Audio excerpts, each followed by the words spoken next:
नमस्कार, आपके साथ मैं हूं दीपशिखा भारद्वाज और आप देख रहे हैं हमारे चैनल का डिजिटल लाइव। इस समय अगर हम बात करें यूपी की या फिर बात करें हम पश्चिम बंगाल की, राजनीति लगता है अपने चरम पर देखी जा रही है और इसी बीच कुछ ऐसे फैसले सामने आ रहे हैं जिससे राजनीति पूरे तरीके से प्रभावित हो रही है। कुल मिलाकर वोटर्स पर इसका जो असर है वो सीधा सीधा देखा जाएगा। इसीलिए सबसे पहले बात हम करेंगे पश्चिम बंगाल की, क्योंकि पश्चिम बंगाल में बंगाल के ओबीसी सूची से 35 मुस्लिम बहुल जातियां क्या बाहर होंगी, और अगर ऐसा होगा तो आने वाले विधानसभा चुनावों में किसके साथ खेला हो जाएगा। टीएमसी बीजेपी के अलग अलग दावे, क्या कुछ ये पूरा मामला है, इस पर हम विस्तार से चर्चा करेंगे।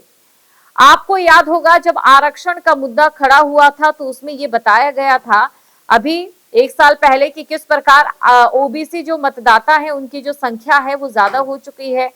कहीं पर जो कोर्ट में मामले हैं वो अटके भी थे क्योंकि 50% से जो ज्यादा है, और देखिए 50% तक आपको सुप्रीम कोर्ट के अनुसार, संविधान के अनुसार आरक्षण मिल सकता है, लेकिन जब ये 50% से ऊपर जाते हैं तो जाहिर तौर पर चिंता हो जाती है और कहीं ना कहीं जो ये पूरा मामला है अटक जाता है। लेकिन अभी क्या सिनेरियो पश्चिम बंगाल में बनता नजर आ रहा है ये आपको हम बताते हैं। दरअसल आपको बता दें, राष्ट्रीय पिछड़ा वर्ग आयोग यानी कि एनसीबीसी ने पश्चिम बंगाल की केंद्रीय ओबीसी सूची से 35 मुस्लिम बहुल समुदायों को बाहर करने की सिफारिश की। जनवरी 2025 में इस सिफारिश को केंद्र को भेजा गया, लेकिन इसे चुनाव से पहले लागू करने की कोशिश हो रही है। तो चुनाव से पहले पश्चिम बंगाल में बाबरी मस्जिद को लेकर भी इस समय सियासी बयानबाजी तूल पकड़ रही है। एसआईआर का मुद्दा है, घुसपैठियों का मुद्दा है, और उसी के साथ अब जो ओबीसी आरक्षण का जो ये पूरा मामला है, इसमें जो 35 जातियां हैं वो बाहर होंगी सूची से, तो जाहिर तौर पर आप समझ सकते हैं कि बिहार के बाद पश्चिम बंगाल में इस समय राजनीति का रंग कितना गाढ़ा हो जाएगा। दरअसल पश्चिम बंगाल के केंद्रीय अन्य पिछड़ा वर्ग की सूची से 35 समुदायों को बाहर करने की सिफारिश की। इनमें ज्यादातर मुस्लिम समुदाय के ओबीसी हैं। ये सिफारिश 2014 में लोकसभा चुनावों से ठीक पहले सूची में जोड़े गए 37 समुदायों की एनसीबीसी की ओर से शुरू की गई विस्तृत जांच में सामने आई, जिनमें से 35 मुस्लिम समूहों के रूप में पहचाने गए हैं। राज्य में जल्द ही विधानसभा चुनाव होने वाले हैं और ऐसे में राज्य पर सवाल खड़े हो रहे हैं, इससे कौन सा पक्ष अपने हित साध रहा है ये पता लगाना फिलहाल मुश्किल है। लेकिन ये पता लगाना क्यों मुश्किल हो रहा है इस पर भी हम बात कर लेते हैं। दरअसल एनसीबीसी ने फरवरी 2023 में पश्चिम बंगाल का दौरा किया। गहन जांच प्रक्रिया के बाद 2025 में उसने केंद्रीय सामाजिक न्याय एवं अधिकारिता मंत्रालय को अपनी सलाह सौंप दी। पदमुक्त हो चुके एनसीबीसी अध्यक्ष हंसराज गंगाराम अहीर, जिनका कार्यकाल 1 दिसंबर 2025 को समाप्त हुआ, उन्होंने जोर दिया और कहा कि ये कदम ओबीसी के रूप में सूचीबद्ध मुस्लिम समुदायों की अधिक संख्या के कारण चल रही समीक्षा का हिस्सा है। 35 समुदायों को सूची में अधिकांश मुस्लिम समुदाय हैं, जिनमें से एक दो गैर मुस्लिम समुदाय हो सकते हैं। आहिर ने विशिष्ट नामों का खुलासा करने से परहेज किया है, लेकिन ने कहा कि सरकार के फैसले का विषय है।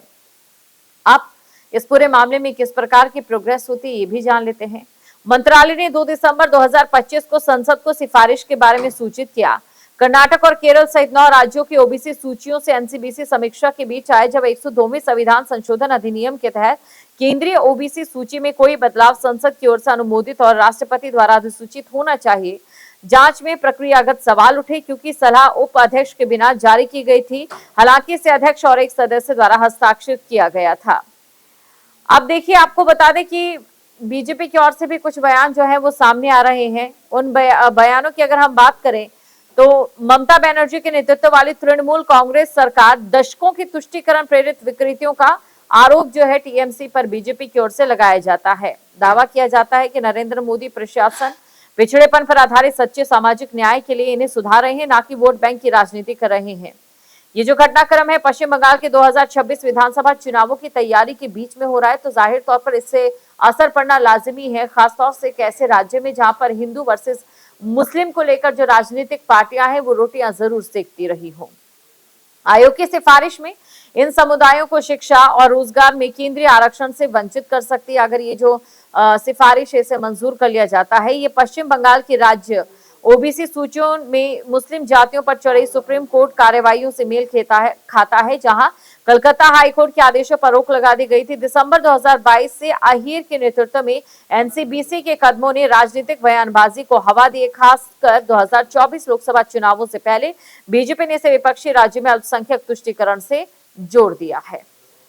अब इसी के साथ ये भी जान लेते हैं, क्योंकि देखिए पश्चिम बंगाल में एक तरफ आरक्षण यानी कि ओबीसी आरक्षण से अगर 35 जो जातियां हैं वो बाहर हो जाती हैं और बाकियों को मौका मिलता है तो क्या असर पड़ेगा। इसके लिए हमें एक सिनेरियो समझना पड़ेगा। इस समय चुनाव किस दिशा की ओर बढ़ रहा है ये भी जानना पड़ेगा। देखिए बंगाल, बिहार और यूपी, ये 3 राज्य ऐसे हैं जहां पर सबसे ज्यादा लोकसभा की सीटें आती हैं।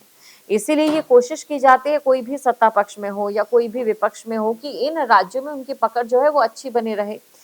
यूपी, बिहार और पश्चिम बंगाल की अगर हम बात करें, इस समय पश्चिम बंगाल में देखिए चुनावी माहौल पूरे तरीके से गरमाया हुआ है। एक तरफ बात अगर हम करें बीजेपी की, एनडीए की, तो एनडीए बिहार में हुई अपनी बम्पर जीत से बेहद गदगद है और इसी उत्साह के साथ वो पश्चिम बंगाल के विधानसभा चुनावों में भी उतर रही है। लेकिन जिस प्रकार बिहार में जो मुद्दा था गुंडा राज का, उससे इतर यहाँ पर जो इस समय पश्चिम बंगाल में मुद्दा दिखाई दे रहा है, वो मुद्दा नजर आ रहा है बाबरी मस्जिद का।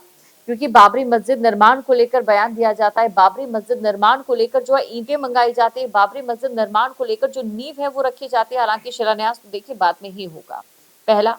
दूसरी हम बात करते हैं एसआईआर का मुद्दा। यूपी, बिहार की जनता ने एसआईआर के मुद्दे पर मुहर लगाई और उसके बाद यूपी से 13 राज्य ऐसे जहां पर फिलहाल एसआईआर की प्रक्रिया चल रही है। एसआईआर के डर से पश्चिम बंगाल में भी एक अलग तरीके का माहौल देखने को मिला, जिसकी जो पुष्टि है सोशल मीडिया पोस्ट पर हुई। लोग जो है बॉर्डर पार करते नजर आए, ऐसा दावा किया गया था। हालांकि न्यूज स्ट्रीट इसकी पुष्टि नहीं करता, इन वीडियोस की पुष्टि नहीं करता है। और वहीं दूसरी तरफ अगर सत्ता पक्ष की बात करें, केंद्रीय सत्ता पक्ष की बात करें, तो उनका बार बार ये कहना है कि पश्चिम बंगाल में ममता दीदी की ओर से घुसपैठियों को पनाह दी जा रही है। जहां एसआईआर की बात होगी वहीं कहीं ना कहीं घुसपैठियों का भी जिक्र होगा। घुसपैठियों को लेकर भी अभियान चलाए जा रहे हैं। इससे तो एक बात साफ है कि इस बार पश्चिम बंगाल का जो चुनाव होने जा रहा है, इसे कहीं ना कहीं बीजेपी अपने हाथों से बिल्कुल भी खोना नहीं चाहती। बीजेपी के लिए एक बड़ा मौका है। और वहीं दूसरी तरफ बात अगर हम ममता बनर्जी की करें, तो ममता बनर्जी की ओर से भी, क्योंकि उनके एक लॉयल वोटर्स रहते हैं, तो उनका भी एक अच्छा खासा वहां पर रुतबा है, सीएम है पश्चिम बंगाल की। अब 2 चीजें यहाँ पर साफ हो जाती है कि यहाँ पर बीजेपी की ओर से ये कोशिश की जा रही है कि कहीं ना कहीं जो बिहार की जनता है, जैसा कि आरोप लगाया जाता है कि तुष्टीकरण की राजनीति, और इसी मुद्दे पर बीजेपी घेरती नजर आएगी। वहीं दूसरी तरफ ममता बनर्जी जो है, उनकी पारंपरिक राजनीति जिस प्रकार से वो करती आ रही है, जाहिर तौर पर वो फिलहाल जो अभी तक माहौल देखकर लगा है कि वो अपनी उसी राजनीति में निहित रहेगी। और इसी बीच ओबीसी आरक्षण से मुस्लिम 35 जातियों को बाहर करना, किसको कितना फायदा और किसको कितना नुकसान, ये कुछ ही दिनों में अभी साफ हो जाएगा। आपके मोबाइल पर तुरंत आएगी ब्रेकिंग न्यूज। स्क्रीन पर सबसे पहले दिखेगी बड़ी खबर। देश दुनिया की हर खबर एक जगह। अब आपके मोबाइल पर तुरंत फटाफट इंस्टॉल कीजिए न्यूज नेशन ऐप और रखिए खुद को अपडेट।